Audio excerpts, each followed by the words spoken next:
Final পরীক্ষায় fail করে বসলো এক ছাত্র, কিন্তু ফেল করলে তো চলবে না, যেভাবেই হোক পাশ করতে হবে। সে গেল প্রিন্সিপাল স্যারের রুমে, কিন্তু অনেক কাকুতি মিনতি করেও স্যারের মন গলাতে পারলো না।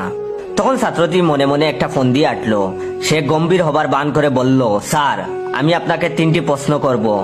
যদি আপনি সঠিক উত্তর দিতে পারেন আমি আমার রেজাল্ট মেনে নেব, আর যদি উত্তর দিতে না পারেন তাহলে আমাকে পাশ করিয়ে দিতে হবে। ছাত্রটির বুদ্ধি শুদ্ধির ওপর প্রিন্সিপাল স্যারের খুব একটা আস্থা ছিল না। এরকম গবেট টাইপের একটা ছেলে কি এমন প্রশ্ন করবে যার জবাব তার মতো অভিজ্ঞ শিক্ষক দিতে পারবে না।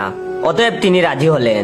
ছাত্রটি একটা ফিচিলে হাসি দিয়ে বলল, বলুন তো কোনটা লিগাল কিন্তু লজিক্যাল না, কোনটা লজিক্যাল তবে লিগাল না, আর কোনটা লিগাল বা লজিক্যাল কোনোটাই না। প্রিন্সিপাল স্যার এবার বেকায়দায় পড়লেন। ভেবে ভেবে চুল ছিঁড়ে ফেলার অবস্থা, কিন্তু সঠিক উত্তর কিছুতেই মাথায় আসছে না। শেষে ছাত্রের শর্ত মেনে নিলেন, তাকে পাশ করিয়ে দিলেন। পরদিন তিনি ক্লাস নিতে গিয়ে ভাবলেন গতকালের প্রশ্নটি তিনি আজ ছাত্রদের করবেন। প্রশ্ন করতেই তিনি হতভম্ব, প্রায় সবাই হাত তুলেছে। তিনি তখন সামনের বেঞ্চের একজন ছাত্রকে বললেন, বলো দেখি।